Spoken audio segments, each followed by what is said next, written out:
Good morning. Uh, First and foremost, thank the Most High for allowing me to wake up and allowing you to wake up and join me this morning. Second of all, second of all, thanks to my day ones, my day twos, my day threes, and everybody who knew come and rock with the channel. Now, for you guys who know, this channel started off uh, popping uh, with protests across the world. You know, I posted many protests across the world, and it was short clips about what was going on around the world. And 2 years later, to look at France. Hello, Margaret. 2 years later, to look at France and look at the entire world. The entire world is inflated out. You know, everything is high. You know, food high. I went to Walmart yesterday to get a carton of eggs. You know, a dozen and a half of eggs. What used to be, salute Archie, what used to be $3, $2, $2 and a half maybe, it's now $7 to $8. And this is all by design. You know, I look at friends and I can't really I look at France and I can't understand for what of a life that why do the police come out there with shields and billy and protective hats and all those types of things, you know? Why does the police come out to peaceful protests already geared up in tactical gear? You know, when I look at it from that angle, it's almost like as if Klaus Walls, he said, look, Klaus Walls said that people are going to be angry at in the near future, you know, and when people can't feed their kids and people can't feed themselves, or you give people jobs. Listen, do you guys realize? Salute, Alex. You guys realize it's the middle class individuals that's actually, when a protest occurs, the middle class that's actually protesting. You guys realize that? Because I'm gonna tell you why. The 1%, they're not gonna be out there. It's no need. They already have money. The lower income bracket people, they're really not gonna be out there either, because somehow, some way, they on government assistance. Either they're getting uh, free living, they're getting food stamps or something.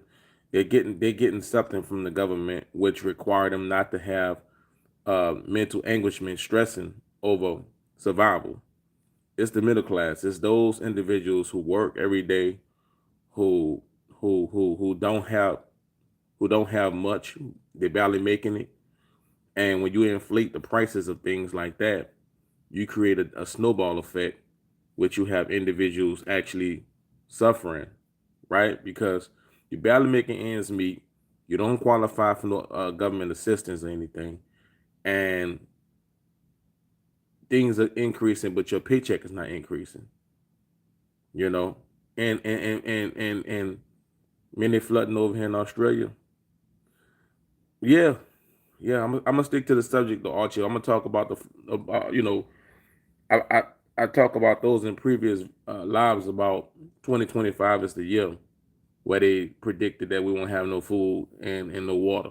2025. So we 2.5 years away from no food and water. And like Herbie said, this is only the beginning.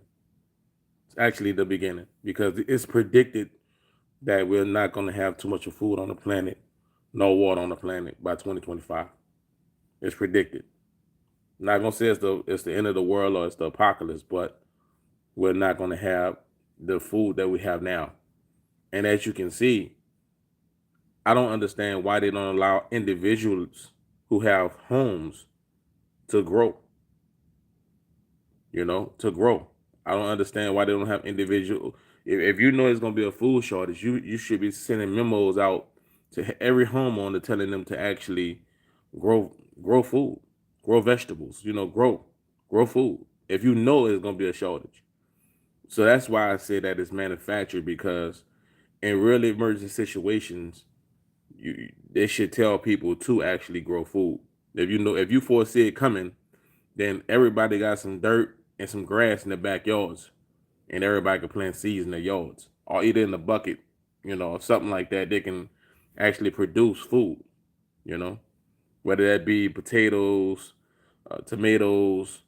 People can produce food, but you're not telling anyone anything, and so to look at how they control the food, they control the gas, they control your utility bills, they control every single thing of your everything with your money. They control it. You put it in the bank. If you get out here and things that you don't like, they freeze your bank account. These things have been shown to happen. So we're living in a society where you have to keep some cash on you, because you don't know if they're gonna freeze your bank account. You don't know if the power grid gonna go down. You don't. We living in today's world where you don't know where nothing is stable. Nothing is stable. And that's the crazy thing about it. Nothing is stable. France was just protesting 2 years ago. They were protesting mandates 2 years ago. 2 years ago, the whole world was protesting. Just a year and a half ago.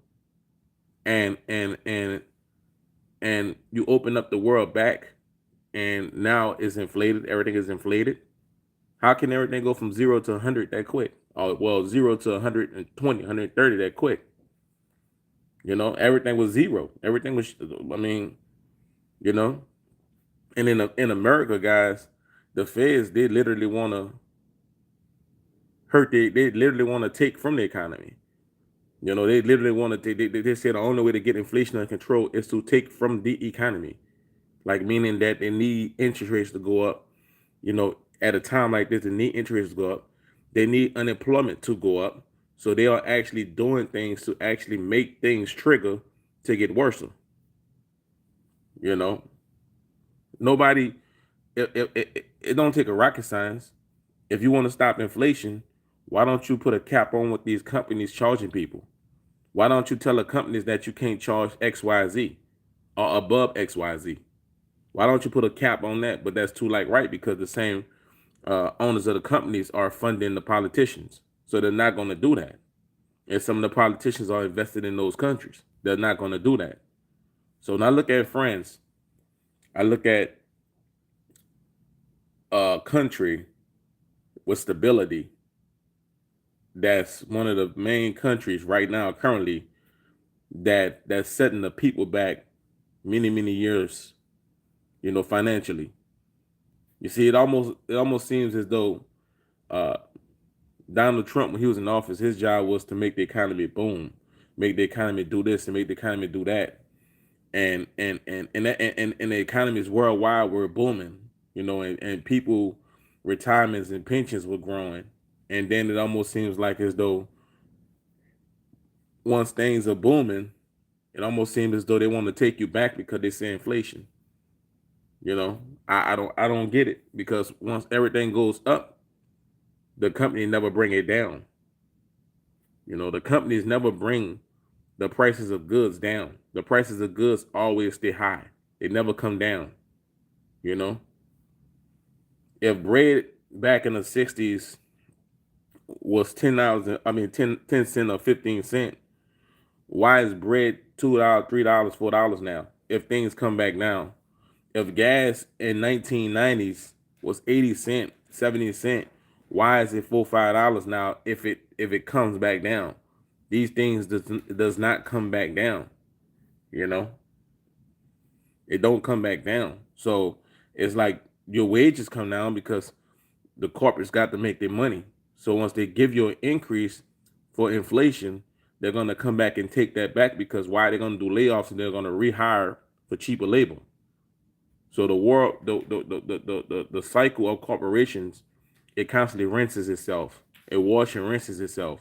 If I give you more money, I'm gonna come back next year, 2 years from now, do a layoff, around the layoffs and then come back and hire cheaper labor. But at the same time, when I was making record profits, I never dropped my prices. I just got cheaper labor. And this is what's going on right now across the globe. You see, the burden of the rising costs, it never goes to the company. The company never take the burden of rising costs. They always pass it to the consumer, and they never take the burden of when minimum wages raise. They raise the price up the merchandise. So at the end of the day, the people suffer the people suffer when they raise minimum wage, and the people suffer when the prices are inflated.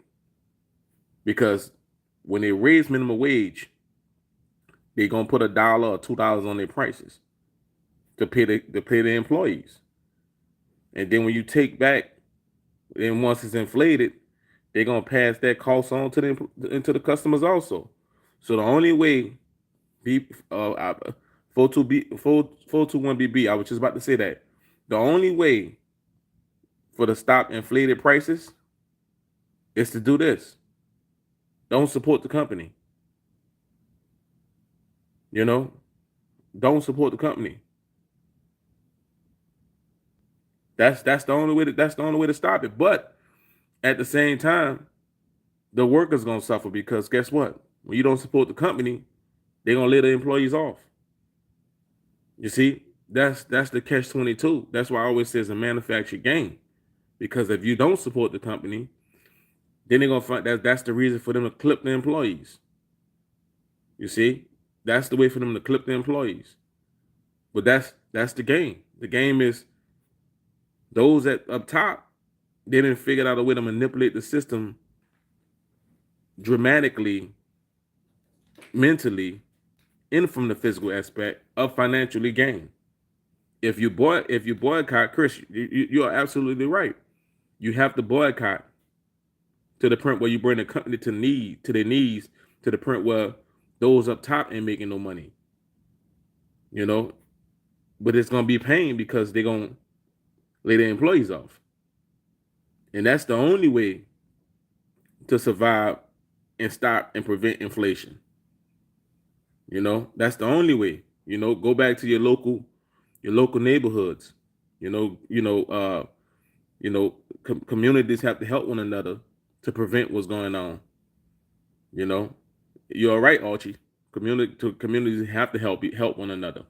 That's the only way to prevent this thing from going further and putting us in a more difficult situation. You know, if you know the moms and pop stores that Chris, there aren't anymore. They have the Walmarts were the ones, and the 99-cent stores were the ones that removed them because they couldn't compete with the 99-cent stores and the Walmarts because they was buying a lot more bulks of things from China actually, and they was selling it at a price that where they can drain out the moms and pops. So they pushed the moms and pops out the neighborhood where they could control the prices on everything. You know, and that's the same thing they're doing with the farmers right now. They squeezing, the production of the farmers, and then when the farmers can't make the money that they used to can make to survive and maintain, then you got Bill Gates coming in and making an offer that they can't refuse and scooping it up to control the price, the home market. How many times have you got a robot call for somebody asking you to sell your house? Your phone ring nonstop every day for somebody asking you to buy your house. That's because that's corporations that's doing it. That's not individual people. Individual people not gonna put the time in to find your number, to find out who you are, to find out where you live, to ask you to buy your home. That's corporations. And the politicians haven't even stopped that and put that under control because they are invested in the companies. This is why the stock market, it fluctuates so hard. The politicians are invested into the market. They're invested into the market. And every time a company say they're gonna do a stock split, they look at the middle class individuals who are investing as the ones who gonna keep that company afloat, and they do a stock split. That ain't the time to buy no stocks. That's the time to get away from them. Because guess what? The person who owned that company just diluted that stock. He or she is taking the money out and going cash, and they just added empty stocks. You see, if you own a company, you can say, well, I'm gonna open up another 1,000 shares. You okay, put it like this, right? I'm gonna explain it to you. I own a stock, I got 1,000 shares. Okay. Now those shares are worth $100 each, right? So now I take out $5,000, and I say, you know what? I'm going to replace my money. Salute, Joshua. I'm going to replace my money by opening up another 1,000 shares, and I'm going to give it to the people discounted price. You see, so it's all a game. It's all a game, and the narrative is being controlled. The narrative is being reigned, and it's sad because these people determine how much money they're gonna pay you and how much money they're gonna take from you. You know, they control the monetary system. How much they're gonna pay you, how much they're gonna take back from you. And this is why I say this. Everybody who woke up this morning, this afternoon, or whatever, if you woke up this morning, you're about to go to a job, or if you just getting off from work or you at work, we all still in slavery. It just got a monetary system behind it. It's just a monetary system behind it. We all in slavery because the Most High didn't put a price on your body for labor. The Most High didn't put a price on your body for labor. You spend more time at your job than you do with your family and kids.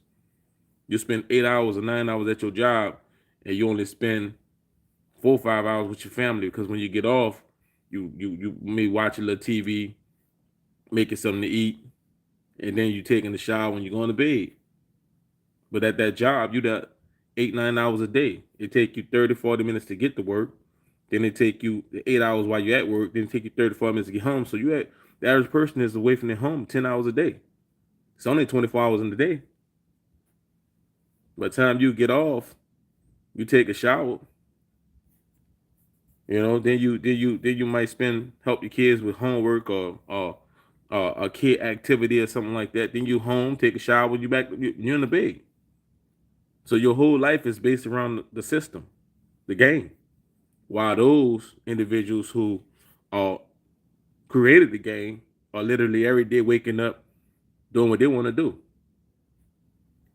Salute. This is 504 Cut. And thank all y'all for rocking with me. Remember, life is what you make of it. Always ask the Most High for guidance. Salute. I'm out.